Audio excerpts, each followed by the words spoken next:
Baik, kita melanjutkan kajian kita.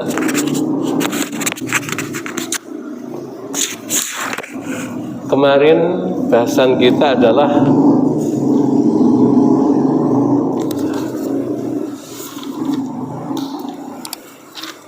pada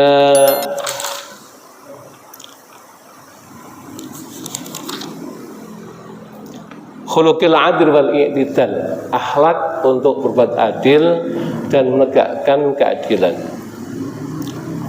Kemarin kita bahas bahwa yang membuat tentram tatanan masyarakat dari mulai adalah yang mulai sekup yang kecil, dari mulai keluarga, lingkungan, sampai dengan bangsa, sampai negara, itu apabila kemudian tercipta keadilan. Kalau nggak ada namanya keadilan, insya Allah masyarakat tidak akan pernah tentram. Nah, syariat untuk berbuat adil itu diperintahkan oleh Allah Subhanahu wa Ta'ala, sehingga kemudian kita tinggal meratifikasi, mengambil aturan itu, kita praktekkan dalam kehidupan kita sehari-hari. Allah tidak punya kepentingan apa-apa dengan Allah membuat aturan. Allah hanya berkeinginan, Allah hanya berkehendak agar kita hidupnya tertata dalam tataran pribadi, rumah tangga, keluarga, dan kemudian sampai dengan masyarakat, dari masyarakat tertata, sehingga tujuan kehidupan yang azazi, yang fundamental itu adalah terciptanya kebahagiaan lahir batin, tidak sekedar pada dunia tapi akhirat juga itu terwujud. Jadi saya katakan kalau Allah buat aturan itu bukan Allah ngambil untung. Allah tidak mengambil untung apa-apa dengan Allah buat aturan. Tapi Allah berkehendak dengan aturan yang ada, orang akan menjadi teratur. Nah, ini maunya Allah seperti itu. Oleh karena itu, jangan kemudian kita menganggap bahwa ketika Allah buat aturan, Allah ngambil untung, enggak. Ya, yang beruntung adalah kita sekalian. Ini. Dan keadilan itu atau adil itu kemarin kita sampaikan, adil itu maknanya yang paling tepat itu. Adil itu dari bahasa tegak ya.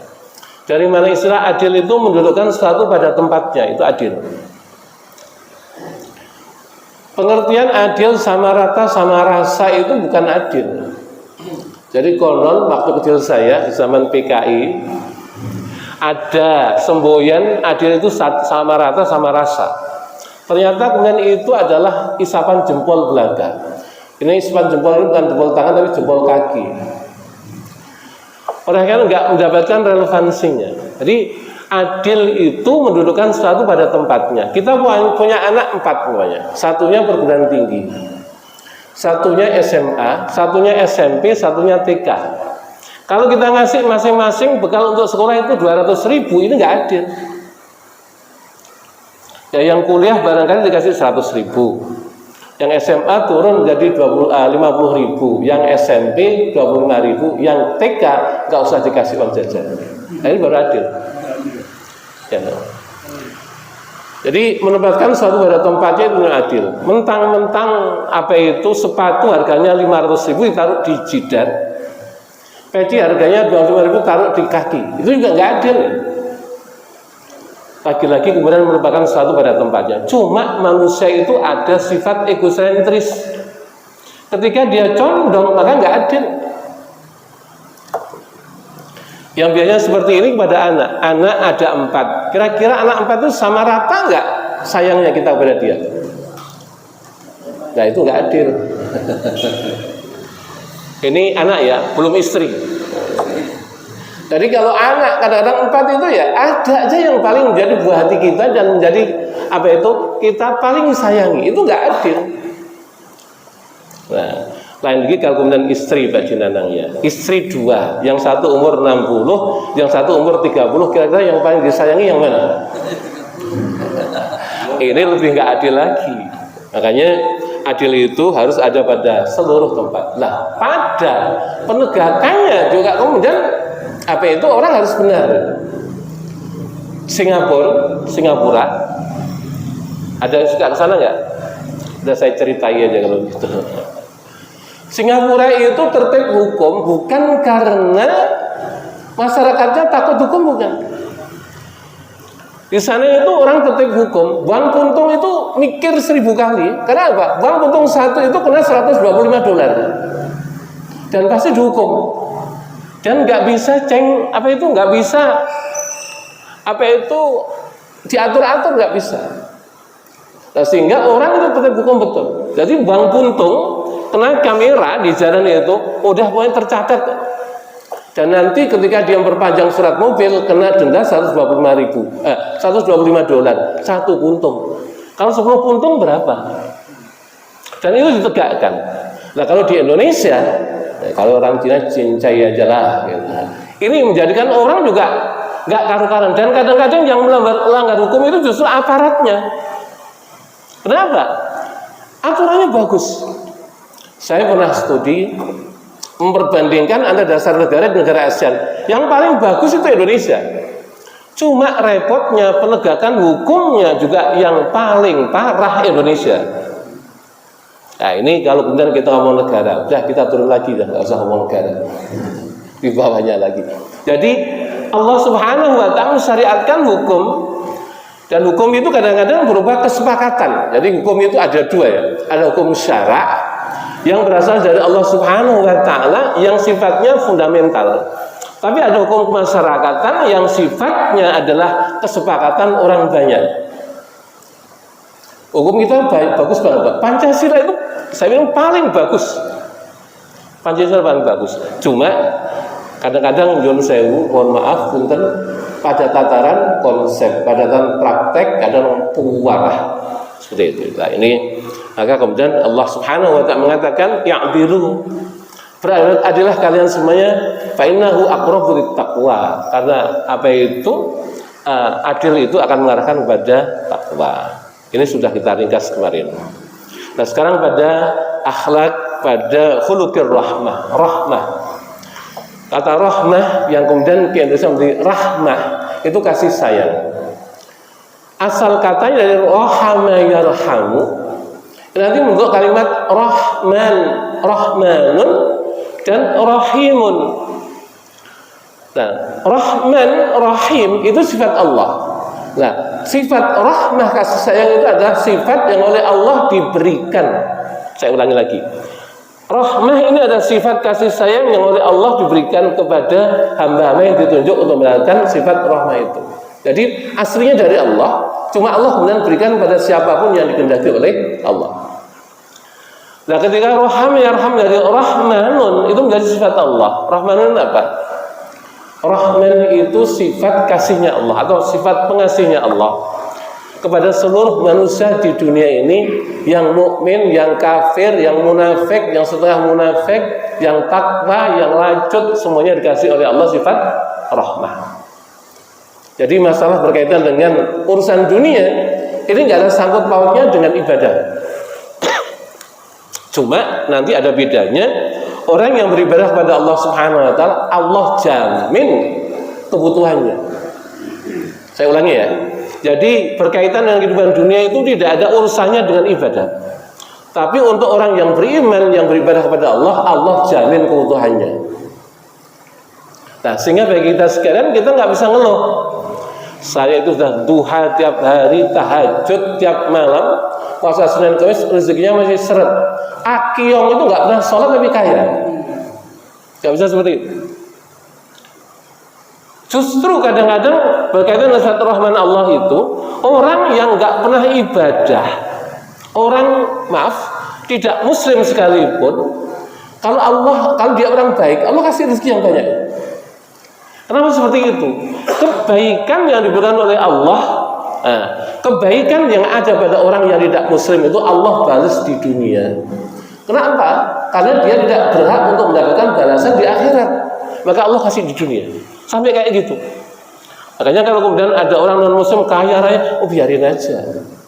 Nah, bagi kita sekalian, orang beriman, Allah simpan balasan yang ada pada kita sekalian nanti diperuntukkan untuk di akhirat. Jadi akhirat itu bentuknya rahim Allah, yaitu sayang Allah. Untuk khusus pada hamba-hamba yang beriman pada Allah Subhanahu wa Ta'ala, untuk khusus orang yang soleh. Untuk apa seperti itu? Agar orang beriman tidak terlalu direpotkan dengan urusan dunia. Ya. Jadi agar orang beriman tidak terlalu diremehkan urusan dunia, maka oleh Allah dikasih sekedarnya saja, seperlunya saja. Kebutuhannya dicukupi semuanya oleh Allah, tapi keinginannya tidak. Apa bedanya kebutuhan dengan keinginan? Kebutuhan itu sifatnya limited, terbatas. Keinginan sifatnya tidak terbatas. Jadi kalau kemudian kebutuhan, Allah jamin itu. Allah katakan, "Wa ma min dabbatin fil ardi illa 'ala Allahi rizquha." Dan enggak ada makhluk yang berjalan di muka bumi ini kecuali Allah jamin rezekinya. Semuanya Allah kasih. Nah, untuk keinginannya enggak orang beriman. Allah nanti akan berikan kepadanya ketika dia kembali kepada Allah Subhanahu wa taala. Disinilah kemudian berlakunya atau berbedanya sifat Islam atau muslim dengan sifat ghair muslim atau kafir. Bagi orang muslim berhak untuk mendapatkan rahim Allah dan itu berada di dunia. Bagi orang yang kafir hanya berhak mendapatkan rahman Allah dan itu adalah di dunia. Saya ulangi, untuk orang beriman berhak mendapatkan rahim Allah itu nanti di akhirat, dan kemudian untuk orang tidak muslim hanya berhak untuk mendapatkan rahman Allah ketika di dunia. Nah, pemberian Allah Subhanahu wa taala itu dengan rahim Allah itu tidak terhingga. Kenapa seperti itu? Masa kehidupan dunia yang kayak kita ini paling kita jalani kira-kira berapa lama? Pak Jinanang kira-kira kuat bertahan sampai dengan berapa puluh tahun? 70, 80? Itu di dunia. Dibandingkan dengan akhirat abad selama-lamanya lama. Selama-lamanya lama itu berapa lagi? Selama-lamanya lama. Jadi nggak terhingga. Nah, dalam kehidupan yang lama banget, nggak ada akhirnya. Jadi ada sifatnya baqa, ya, ada namanya khalid. Apa bedanya baqa dengan khalid? Kalau baqa itu adalah abadi, kekal, yang tidak ada awalnya, tidak ada akhirnya. Itu baqa. Yang khalid itu ada kekal, yang ada awalnya tapi nggak ada akhirnya. Untuk itu namanya surga itu khalid, neraka itu juga sifatnya khalid. Kenapa? Mulai masuk nerakanya ada waktunya, tapi kemudian dia tidak akan berujung. Itu ada penghuni jahanam. Penghuni surga itu juga gitu, dia masuk neraka ada tanggalnya, ada waktunya, ada jamnya, tapi berakhirnya nggak ada ujungnya. Itu khalid. Nah, untuk orang yang beriman, maka kemudian dia dapatkan imbalan dari Allah berupa rahim Allah, kenikmatan surga. Tentu ini bertingkat berdasarkan rahmat Allah yang diturunkan untuk mereka. Jadi macam-macam. Ada surga yang paling tinggi namanya Firdaus, ya. Ada surga yang kemudian paling rendah namanya Aden. Cuma taruh aja orang masuk surga Aden, surga yang mungkin minimalis gitu. Orang surga, penduduk surga yang minimalis, ini hadis ya, hadis. Kata Rasulullah, "Inna ahwanal jannah", sungguhnya penduduk surga yang paling rendah, ahwan. Yang paling rendah itu Allah berikan kepadanya pekarangan yang di sana ada kebun-kebun, ada gedung-gedung, ada taman-taman, kemudian ada pohon buah-buahan macam-macam di sana. Orang untuk melihat-lihat saja, nggak keliling, lihat saja. Itu perlu waktu 2000 tahun. 2000 tahun. Jadi itu lihat-lihat dok, pelora itu 2000 tahun. Kira-kira kalau dikelilingi berapa lama itu? Ini surga yang paling rendah Pak Jaya. Kayak gitu. Makanya kalau menggambarkan surga minimalis itu artinya asbes, salah itu Mas. Indah-indah, gedungnya gede-gede, tinggi-tinggi, buah-buahnya luar biasa. Ini adalah yang paling rendah. Ya, yang paling tinggi seperti apa? Kalau untuk kemudian bertingkat pada untuk melihat-lihat saja perlu 2000 tahun. Kalau dikelilingi saja kayak apa? Nggak bisa. Jadi kalau Allah katakan wajannatin arduhas samawati wal ardu uiddat lil muttaqin. Jannatun, dan surga itu arduha, luasnya, ardun artinya bentangan ya. Artikan luas. Luasnya adalah seperti langit dan bumi. Allah tidak mengatakan sama, tapi samawat. Sama itu jamak dari sama. Jadi kalau sama itu satu langit, kemudian samawat itu ada sab'a samawat. Ada 7 petala langit. Di bumi ini belum pernah ada ahli astronomi yang bisa mengukur luas langit itu berapa. Kalau luas bumi kita tahu ukurannya, tapi kalau langit nggak terhitung. Itu dikalikan 7. Kira-kira luasnya kayak apa? Yang jelas blok TU kalah luas. Saking luasnya kayak itu. Nah ini surga. Nah makanya orang diberikan oleh Allah SWT. Dan kemudian uniknya lagi, surga itu sudah dikapling. Termasuk istri-istri di surga itu sudah ada bagiannya masing-masing. Sehingga bagiannya Pak Jaya nggak akan tertukar dengan bagiannya Pak Jinana. Udah ada plotnya masing-masing. Ini ada untuk Pak Jaya 70. Ini untuk Pak Jinanang 70. Untuk Ustaz Ridwan 70. Untuk Aki 70. Nggak tertukar. Jadi di sana itu nggak ada rebutan istri Pak Jaya. Karena apa? Jatahnya sudah ada. Luar biasa. Dan tempatnya juga sudah ada itu.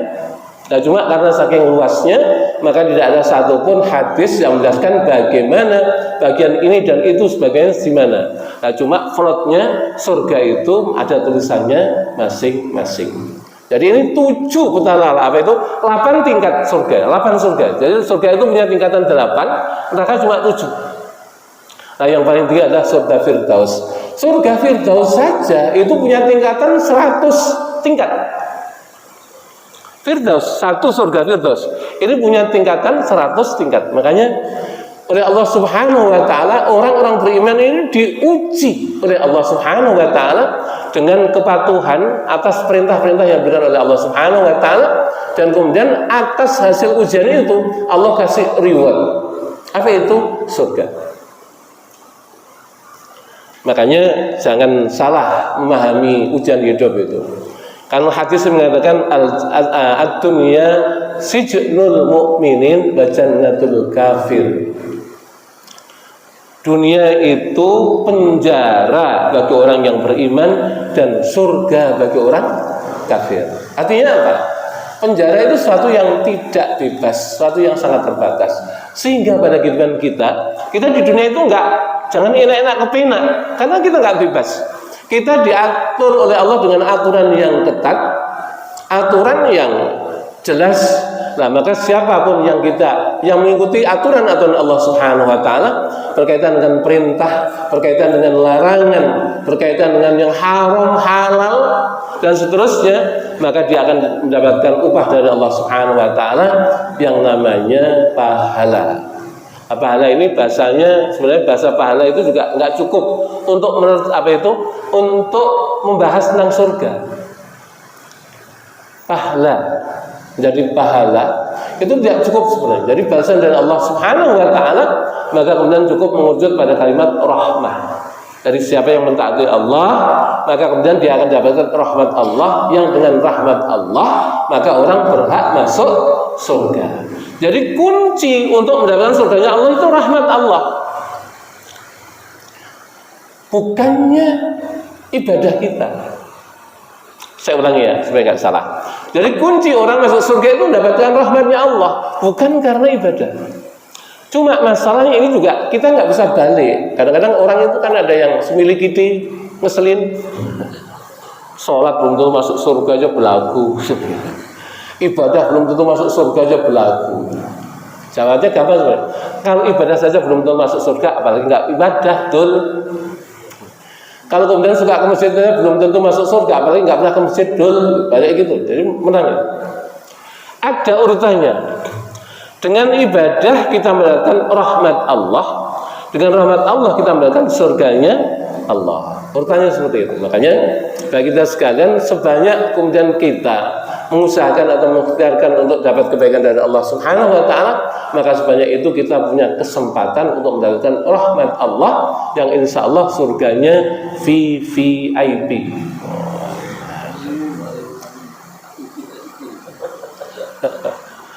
Kan surganya VVIP ya, kerenan dikit lah, bukan minimalis. Minimalis sudah bagus, apalagi VVIP, luar biasa itu. Maka Allah ceritakan untuk orang-orang yang masuk surga itu semuanya tanpa kecuali, mau surganya apa saja. Allah katakan, lahum fiha azwajum mutahharatu wa hum fiha khalidun. Surat apa itu? Surat Yasin. Tapi malam Jumat Yasinan kok lupa. Lahum bagi mereka semuanya, orang-orang yang dalam surga, fiha di dalam surga. Lahum bagi mereka fiha dalam surga itu azwaj. Azwaj jamak dari zaujah. Zaujatun azwajun, istri-istri. Ya. Mutahharah, yang suci atau disucikan. Wa hum fiha, dan mereka di dalam surga itu khalidun, kekal. Ya, kalau bicara tentang cantiknya wanita surga, nggak ada wanita dunia itu yang bisa membandingi daripada wanita surga, nggak ada. Cantik-cantik, bening-bening, mancung-mancung. Nggak ada perempuan surga gembrot, itu nggak ada. Sedang. Umurnya wanita surga itu sedang. Jadi sedangnya manusia itu umur berapa? 30 sampai 40 tahun lah, kayak gitu. Jadi wanita surga itu ibarat orang itu umur segitu. Jadi cantik-cantik dan nggak bakal tua. Dan nggak ada wanita surga itu ubanan, nggak ada. Nggak ada surga, wanita surga tua itu nggak ada. Cantik-cantiknya, bening-beningnya wanita surga itu digambarkan. Kalau seandainya bidadari, ini bahasa kita ya, ini bahasa Kawi. Bahasa Kawi itu anaknya bahasa Sanskerta. Jadi hurun ain, hurun ini gambaran atas wanita yang cantik. Hur ain itu adalah wanita yang apa? Kalau bahasa dulu di ngaji itu yang lolok-lolok matanya. Apa ya? Yang matanya bawang sebungkul, matanya utuh. Jadi saking cantiknya digambarkan seperti itu. Hurun ain, dari wanita itu dikatakan kita bidadari. Itu kalau kemudian dia pernah bercengkrama, jadi suatu ketika malaikat Ridwan ya, tanpa Ridwan. Malaikat Ridwan itu sampai mau sujud. Dipikirkan cahaya dari Allah. Maka kemudian ya ini isinya bidadari lagi ngobrol. Ini lagi kemudian menceritakan calon suaminya. Jadi calon suami saya itu ada sini jumlahnya. Kadang atau enggak ya, pokoknya nanti akan ketemu kayak gitu. Kalau ngumpul, jadi ngurumpilah kayak gitu. Sehingga kemudian bersinar. Malaikat Ridwan sampai mau sujud. Lihat itu. Maka disuruh, malaikat Ridwan, kami semuanya kumpul itu. Maka kemudian malaikat Ridwan tanya, kenapa kalian berkumpul seperti itu? Kami menceritakan tentang calon-calon daripada suami kami. Cerita. Ini calon istrinya Ustaz Zainul, cuantik. Ini calon istrinya Ustaz Ridwan, kayak gitu semuanya. Baru kemudian malaikat para bidadari tanya, wahai malaikat Ridwan, kami rindu kepada calon-calon suami kami. Kapan datangnya kiamat? Kata malaikat Ridwan, sebentar lagi. Hadis ya ini ya. Nah, cuma sebentar lagi itu kapan? Makanya kita pengen cepat kiamat atau kiamatnya belakangan aja. Di sinilah kita dipertaruhkan. Jadi kalau kemudian ngomong kan bidadari, dan saya sering sampaikan pada saudara sekalian bahwa kita ini dijamin masuk surga, dijamin masuk surga aja. Maka kalau kemudian kiamat cepat, maka cepat masuk surga. Gitu. Tapi kalau kiamat masih ditunda-tunda, masih lama gitu. Enaknya kiamat cepet atau kemudian masih belakangan aja. Kalau saya maunya kok cepet, biar cepat ketemu dengan bidadari.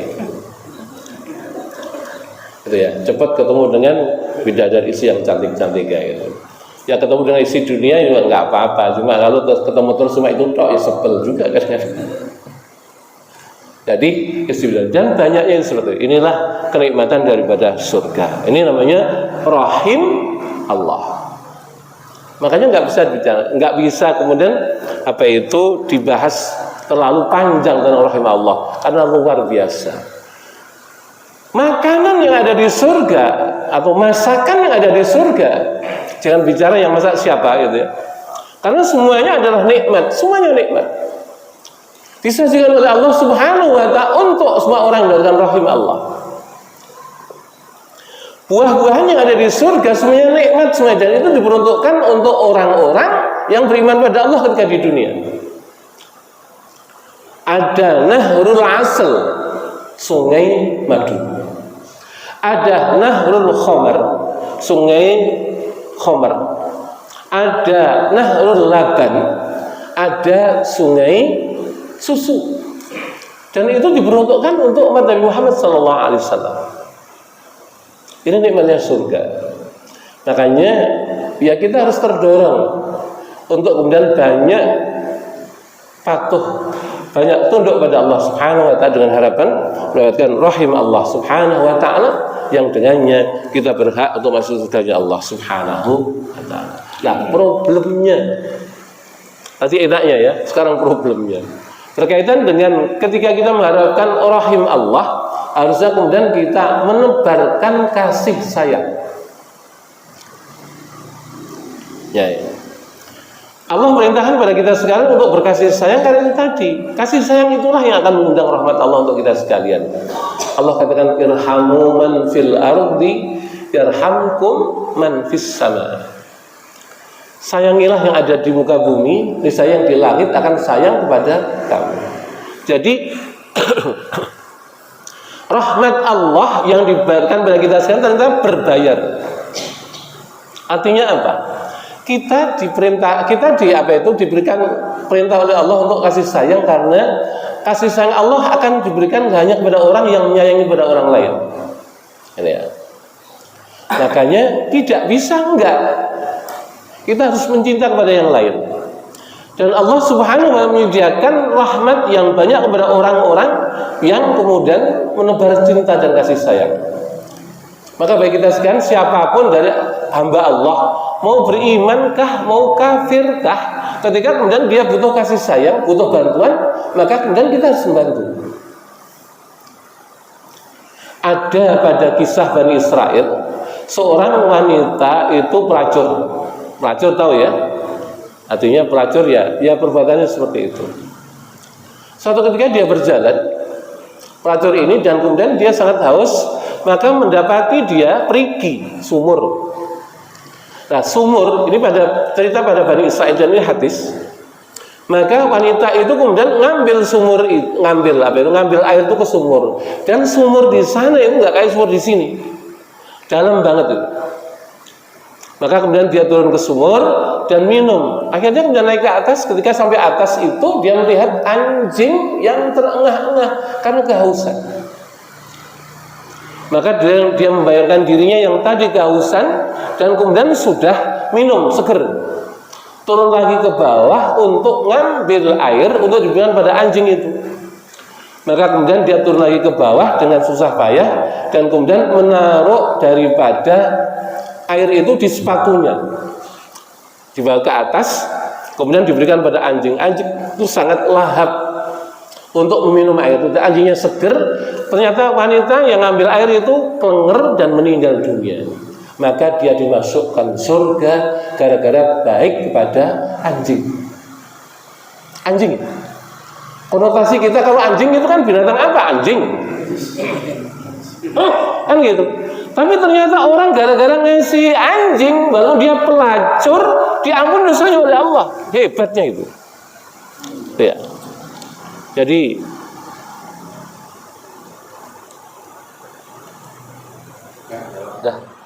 ya.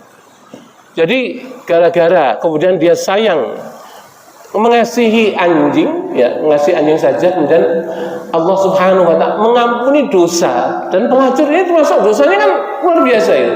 Allah ampuni gara-gara dia menebar kasih sayang. Nah, apalagi kemudian kita yang bukan pelacur.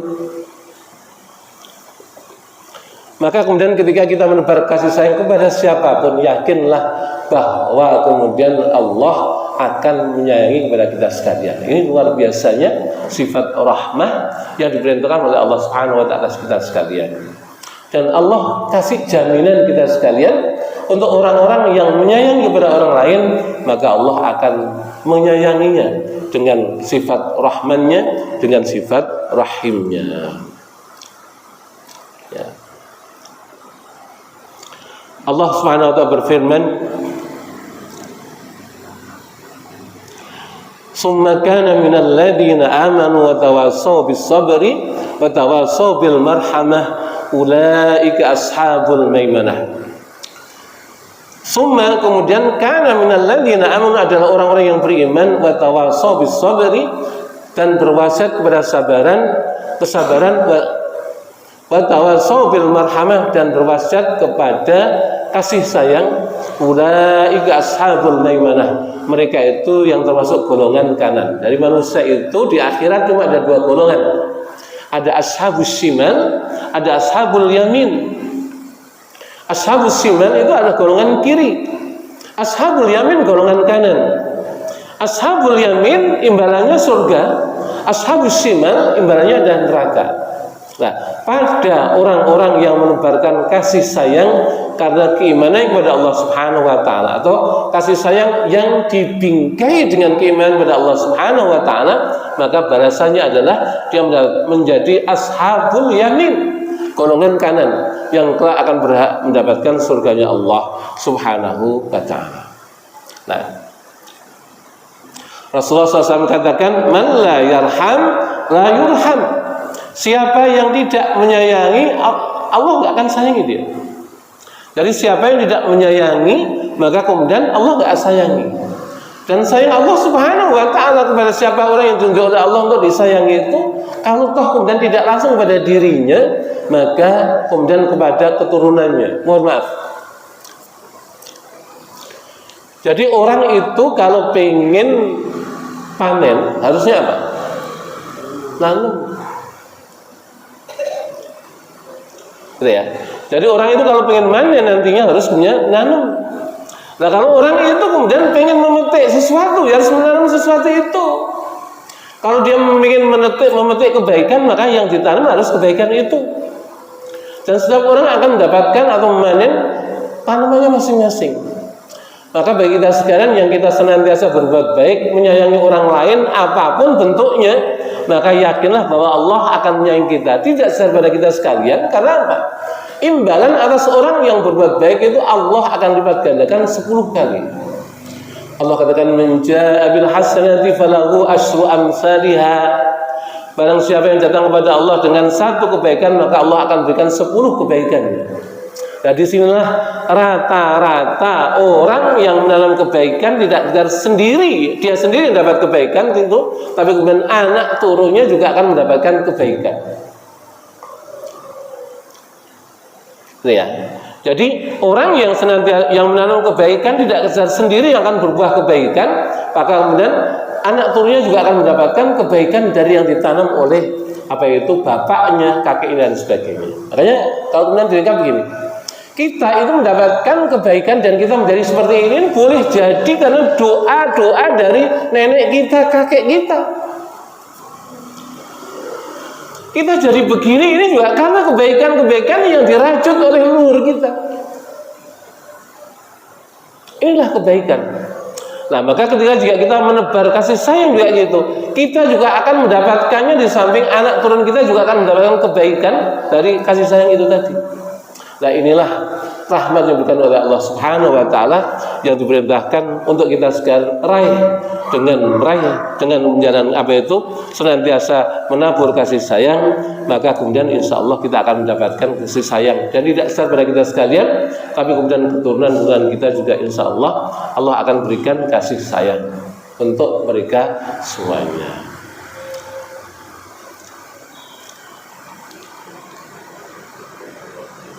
Ya.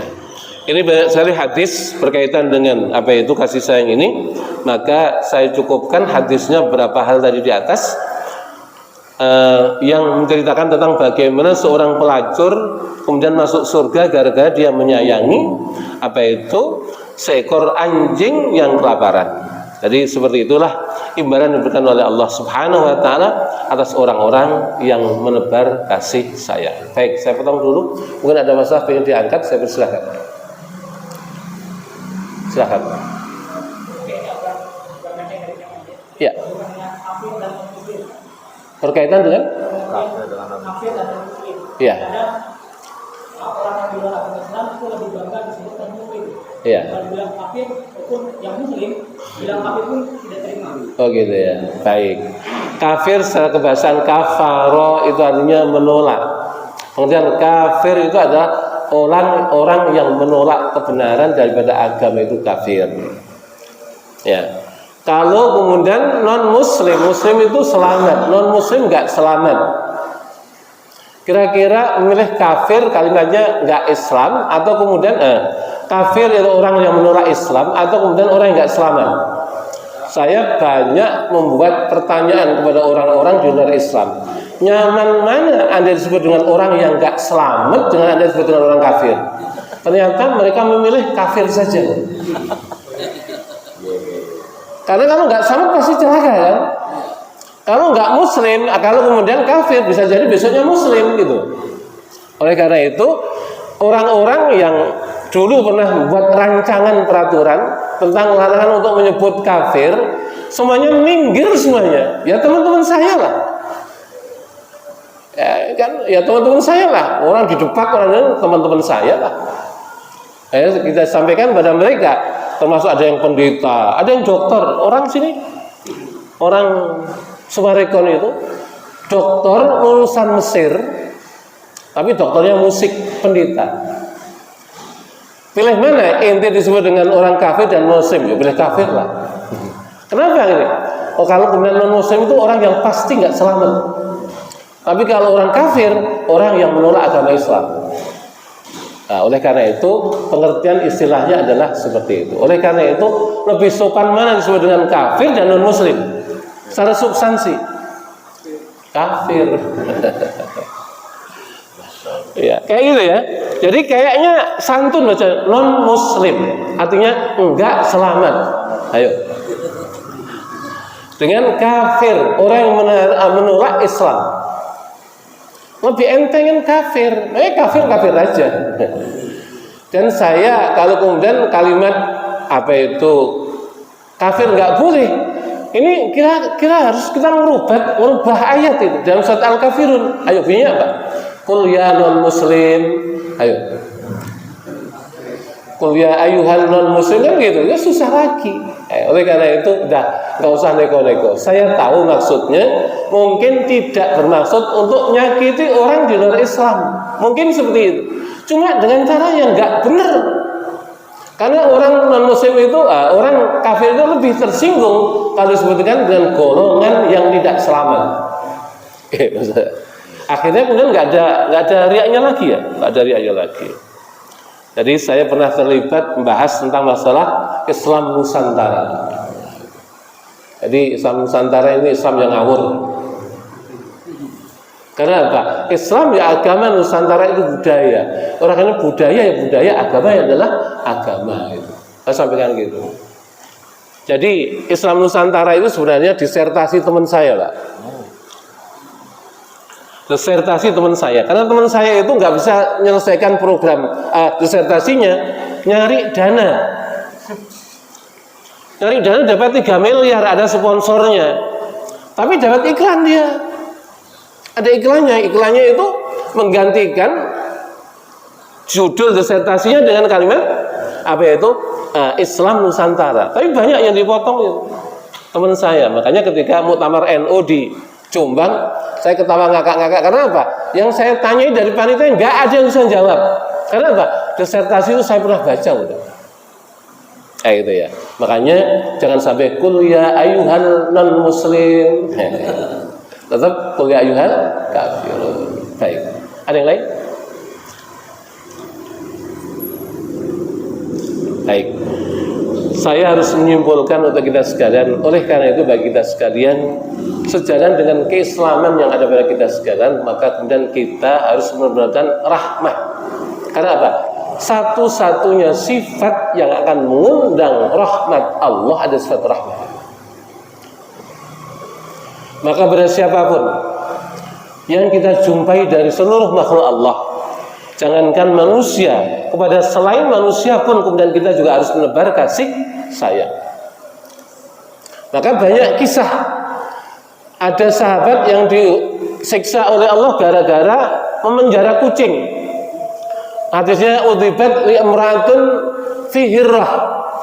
Allah mengadab kepada seorang wanita gara-gara kucing, urusan kucing. Kucing itu ditangkap, dikurung, nggak dikasih makan, mati itu.